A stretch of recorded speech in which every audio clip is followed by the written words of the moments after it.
Thanks for joining me again. I want to make a connection between my great-grandfather, Rosal Estate, and Annie Palmer. The story cannot be told without setting the context. In 1655, the British captured Jamaica from the Spanish. The conquest of Jamaica set the pathway for the importation of slaves for labor. Soon there were plantations across Jamaica.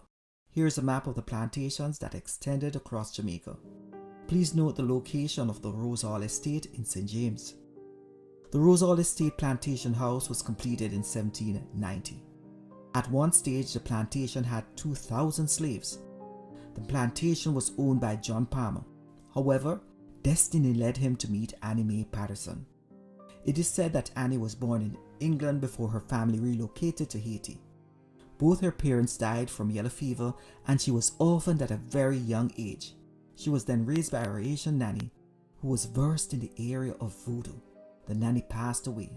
She was so distraught she decided to travel to Jamaica with the hope of finding a wealthy suitor. Once John Rose Palmer met Annie, the beautiful 4'11" young lady, he fell in love and married her. Let me also say that John was also the grandson of the then Custos of St. James, John Palmer.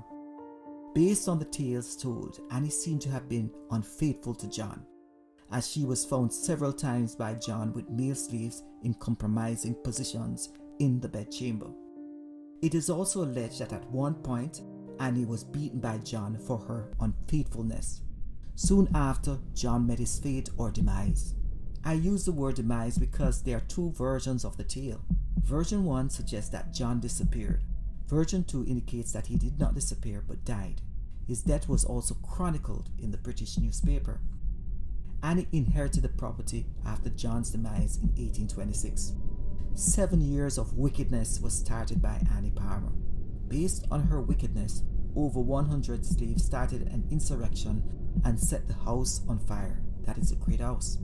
In the months that followed, Annie lived alone in the house, with the exception of a boy aged 13 called Charles and another girl aged 16.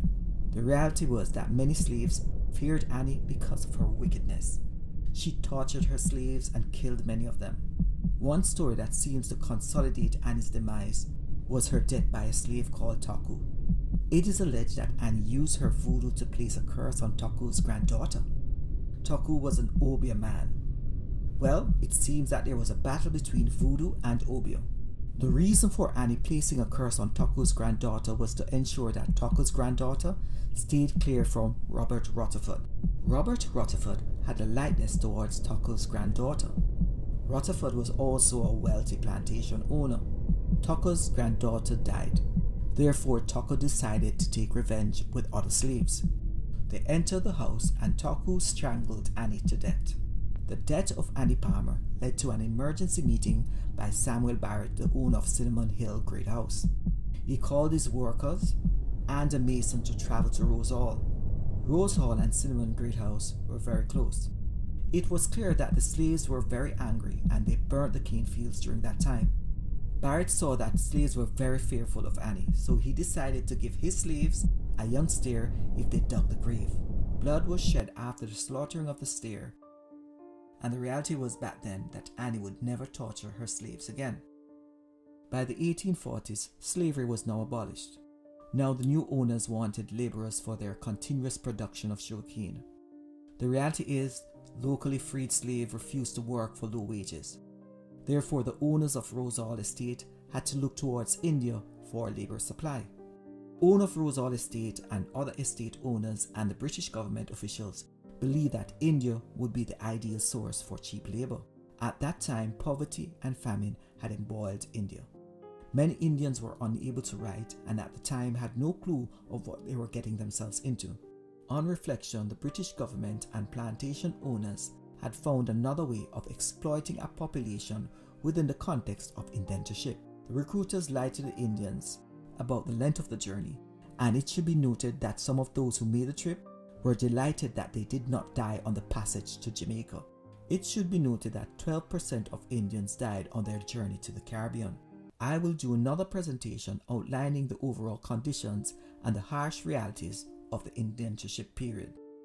Between 1838 and 1920, over 500,000 Indians, South Asians arrived in the Caribbean. A period of 82 years, that is, right? Towards the end of the indentureship period, a lonely, healthy young man would make his way across the Atlantic from Calcutta. He had seen his family hardship, and while he loved his family, he had to make a decision to leave India. He arrived in Jamaica in 1917 and was given employment at the Rose Hall Estate in Jamaica. His name was Percy Jawala, my great-grandfather. He was a very committed worker at the Rose Hall Estate. He never missed a day. He believed that every man should work towards making a living. He believed that hard work was the only way for moving forward. Here he is, standing at the Rose Hall Great House before it was renovated. He loved his job. He always walked from Cornwall District to Rose Hall every day and back, and that's how he did it. He was committed. After settling in Jamaica, he got married and had 2 children.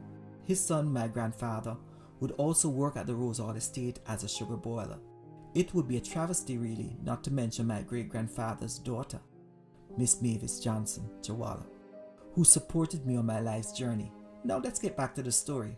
After the death of Annie Mae Palmer, the house remained in ruins for 130 years, until John Rollins and his wife, a billionaire investor, decided to renovate the house in the 1960s. During this time, my grandfather was still working there. The reality is that Mr. John Rollins got to know Percy Jawala personally. One incident is told about Percy doing his job so well that he gained a commendation from Mr. Rollins. It is said that during the early stage, when John Rollins was just taking over the Rose Hall Great House and the estate, my great-grandfather was the gatekeeper. One day Mr. Rollins came to visit the Great House. Of course, it was now a tourist attraction. The driver of the car who was taking Mr. Rollins told my great-grandfather that Mr. Rollins was in the car.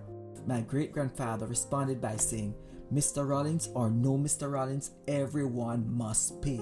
The money was paid, of course. Mr. Rollins was not upset, but stated this is the man that he wanted at his gate.